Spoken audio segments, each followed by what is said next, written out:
And now from Montreal, another in the series At the Piano, with John Newmark and Zelda Heller. When you were talking about Maureen Forrester last week, John, you said that the first quality she found necessary for a big career for an artist was health. And I know that I've heard all kinds of stories about her own extraordinary strength and resilience. I'm sure you must have some special stories about. Oh, I sure have. You know that she has 5 children. So, in 3 pregnancies, I have witnessed the most incredible accidents. Like, for instance, we came back from a tour and were supposed to change plane in Chicago. In March it was 14 below. She was in her 6th month of pregnancy. And at Chicago, the next connection didn't take off. Frozen wings or something, I don't know what it was. Anyway, the airline decided to put us on a train to get to Toronto. To get from the airport to the train station, which was a suburban stop, because they had to assemble a train specially for all the passengers, they got us a limousine and a bus, a whole bus full. And then we got to the suburban station, which was normally closed for traffic, but for this occasion was opened. And it so happened that the railroad tracks were on an overpass, and we had to get up 64 steps with 14 below in the open air, and we had 7 pieces of baggage. So I said, come on, now you wait. I towed up 3 first, and then I come down again, and then I bring 2 others, and then I bring the 2 other heavy ones, and then we're up there. So I started out with 3 suitcases, and here's Maureen right behind me in her 6th month, toting up the 2 heaviest ones, and we had to wait for 20 minutes up there without any shelter in a blizzard with 14 below. That's the thing she can do when she is pregnant. Now you can imagine what she can do when she's not. Another time, I went on a tour with somebody else, and she expected her next baby any moment, and I said to her, darling, please, when it arrives, send me a wire. And I gave her my itinerary. Well, I came back to Montreal without having heard anything. I came home, and I heard that she had the baby 2 days before I arrived. So I found out in which hospital she was. I bought a huge bunch of flowers. I took a cab. I rushed to the hospital. She was gone. 2 days after birth, she was gone. She got bored in the hospital, took her baby, and went home. So I took a cab and rushed to her home, and there she was. There was a big coffee party for 8, and she was in the kitchen making sandwiches.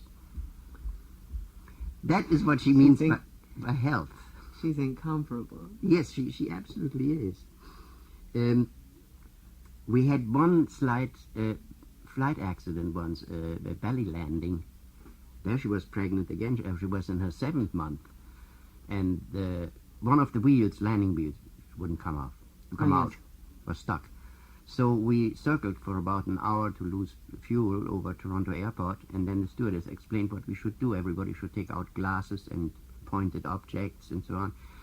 Put one's elbows on the knees, fold the hands, and bend the head between the legs, you see, with the safety belt on. And Maureen just got the giggle. She said, look at me, I can't do it.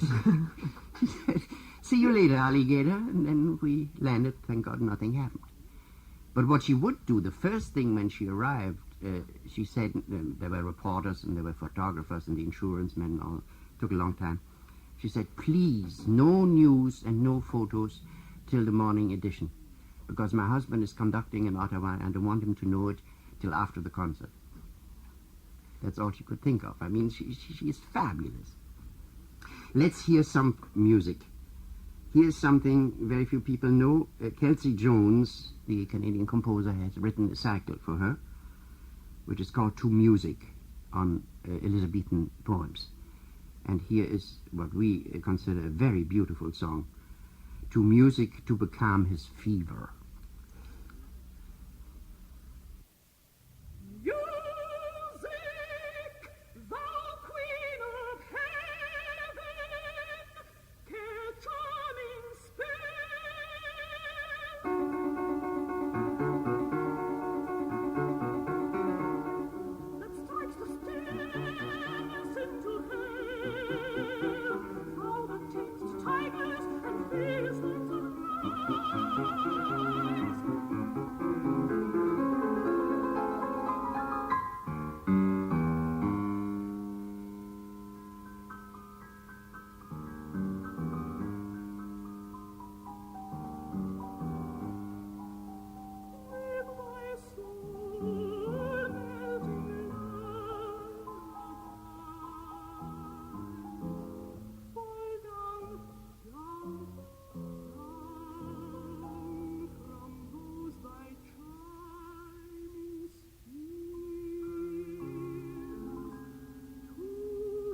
into a gentle licking flame,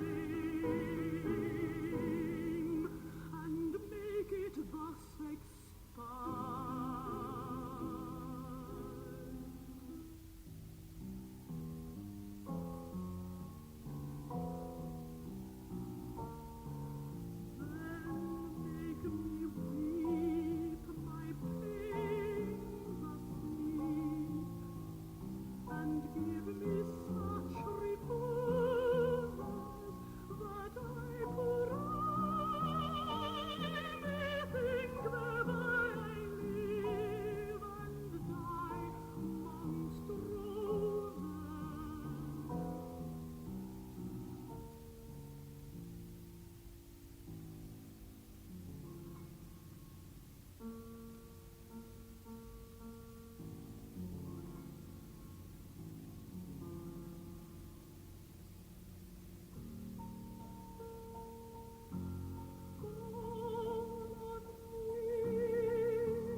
To Music to Become His Fever by Cathy Jones. I must say that Maureen has an extraordinarily wide repertoire. It's not just that she seems to sing everything in the standard repertoire, but there are so many works that she either commissions or finds or discovers. Does she have a special, did she learn a special technique for learning, or has she developed one of her own? For learning? Well, she has so little time. She's all over the world, not all over the place, all over the world. It's nothing to her to be in Israel 3 times in 1 year, you know. Exactly. She says she learns new things mostly on planes. And I've seen her do it very often. Mm-hmm. And she says the first thing is she always reads the poems by themselves till she's absolutely familiar in whatever language it is with the words. And then comes the melody, and then comes the accompaniment. She plays the piano, so she's absolutely familiar before we get together. I see. She must have a very reliable and a very strong memory. Yes, she has. Oh, yes, she has. And things she hasn't done for 6 or 7 years come back in a flash to her. She has to look at it once, not even sing it, just look at it, you know. She always, nobody else has done that in my experiences, she always during intermission at a recital sits in her dressing room with the works after intermission in front of her, just reading through them. That's very, very unusual, because I know so many concert performers who don't even review the music the day of the concert. They may practice, if they're pianists, they may practice some Bach or some etudes, and they don't touch the pieces which they're going to perform. No, she's right. She's right in it. In it, up to the last minute. Oh, yes, up to the last second. That's very unusual. Once we had to do 2 full recitals in one day in Winnipeg, not for children, but for grown-ups. We were engaged to do an afternoon recital for the Ladies' Music Club in Winnipeg. And when we arrived by plane, there was a man kneeling in the snow at the ramp. When we came down, we didn't know him. He was the manager. Why was he kneeling? Well, because Piatigorsky was supposed to have played that evening in the big hall in Winnipeg, and he had injured his wrist and he had cancelled, and this man was in utter despair. This was only 5 hours or 6 hours before the concert, and he was kneeling in the snow begging Maureen, would she sing for him too? She sang for the ladies in the afternoon. Could she give another recital in the evening? And on the steps from the plane, she said, yes, if you pay me what you pay Piatigorsky. And no problems about overstraining her voice or anything? No. It never even entered her mind? Oh, no. But there was a problem about the program because we only brought music for the afternoon's program with us. But then we had enough of all the composers we used that afternoon to do other groups in the evening, except she wanted to do the Wesendonck songs, and they weren't there. And we couldn't get them that quick in Winnipeg, so she phoned home to her mother in Montreal and said, on my piano is a yellow book, says Wagner Wesendonck songs. Give it to a taxi. The taxi gives it to a pilot for the next flight to Winnipeg at the airport. And then they came. They came around 5 o'clock, but the airport didn't phone the hotel that they were there, so we were frantically trying to locate them. Finally found them.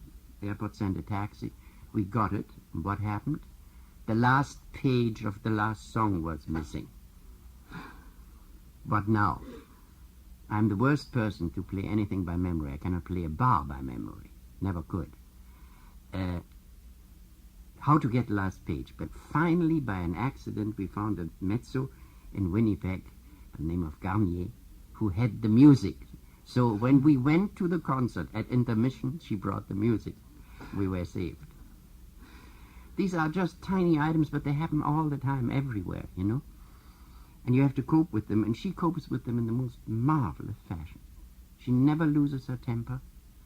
She must be the world's most ideal traveling companion, I would imagine, because of her, just exactly, because nothing ever seems to upset her. Hardly ever. She is a wonderful pal, and we have great, great times together, of course, having known each other for so long, and we're really like brother and sister. Have you ever seen her angry at anything? Just once, when a jet took off without us to go home. In Vancouver. We came from somewhere in the States, and we were late, and Seattle had phoned Vancouver that the plane would be late, and there were lots of important people on that plane, and they said, hold the jet for the passengers who have connections. We arrived at Vancouver. In those days there were 2 airports, international and domestic, and by the time we got through customs with all the baggages, the departure time of the other jet for Toronto was due. They let 18 people on and then took off to the tarmac, and 5 people were left behind. This was absolutely ridiculous. And the first thing, Maureen just yelled and screamed. The only time I heard her yell and scream in the lobby. They put us up overnight in Vancouver. She said, I don't care for that at all. I don't mind. But the moment we were sitting in the next plane the next day, she said, take a paper, Johnny. I'm going to write a letter to the president. And she sure did, in very strong terms, that she would never use that line again. Did she? Oh, yes, but because people came to her door begging, excusing themselves, executives and super executives, and the president wrote a letter, and, it was all smoothed out later. But it was the only time in our years of traveling that I've seen her really mad. But that's so, it's so inhuman to do something like that. Well, it was a silly accident, but she took it very badly because she wanted to go. She says, always, we get everywhere we want to get, but when we want to get home, something always happens.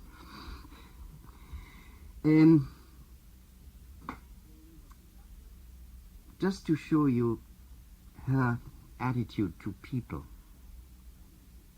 for instance, her attitude to me.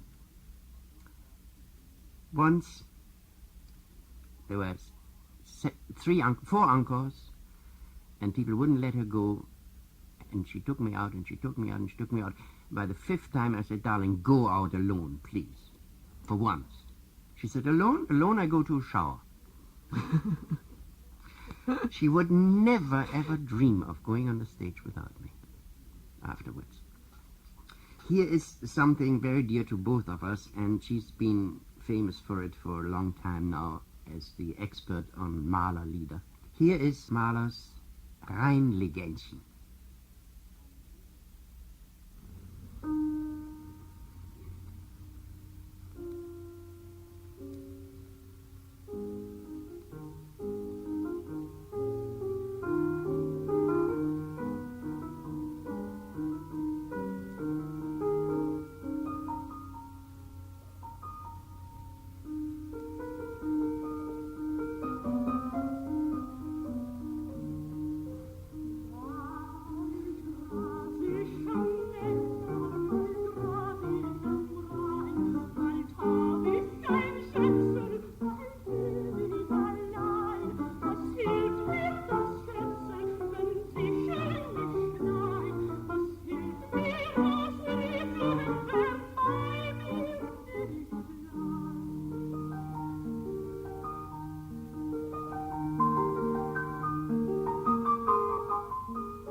There's something so particular about her art. I mean, there are many singers who are as fine as she is, who are as great musicians as she is, what beautiful voices. There's something very identifiable and very catching, if I could say, something that embraces you right away. I think it's sort of a combination of enormous integrity, extraordinary integrity towards the music and towards the audience, and with it a tremendous love, warmth, whatever you want to call the word. She is very passionate about the music, and she wants to make everybody who's listening to it feel that same kind of passion that she does, or share it with her. That's it, exactly. I don't know, among all the female singers I've played for, a single one who has 5 children, and that has a lot to do with it. She is so much woman, mother, wife, and it comes through with every sound she makes, the warmth, as you said, you know. She is, of all the singers I made music with, the most human one and the most personal one, because it is not, I'm here on the stage, I'm a performer, I serve you this and this music. She is her. I'm me, I'm Maureen, you are you, we are friends. Listen to this, how beautiful is it? And look at this marvelous thing I have. Isn't it marvelous? That's what she seems to be saying. And who today has that attitude? Very few performing artists. Even the most famous ones. And as a matter of fact, I would almost say the more famous they become, the more aloof they become. And that the contact between them and an audience has become very artificial. Whereas this is almost a private affair. Maureen is there. I always said from the beginning, I said, this girl can sing the telephone book, and it would make an impression on anybody. It is not what she does, it is her. That's the secret of all great art and great performances, I think. I think that's one of the reasons that the concert halls tend to be empty, because the performers don't really want to give the public what they have. They want to keep it for themselves. Well, sort of keep them for themselves. No, they have a funny way of doing it now. And Maureen's way is the best and the greatest. And that is why I love her so much. Well, I could easily fill many other half hours talking about Maureen, but we must go on. And next week we are back to instrumentalists. This time it will be Zara Nelsova and Walter Joachim, 2 cellists I've loved making music with. This has been another program in the series At the Piano, with John Newmark, distinguished pianist, accompanist and chamber music player, and Zelda Heller, Montreal drama and music critic. On behalf of our guests and producer Kit Kinnaird, this is John Trethioi, inviting you to join us next week.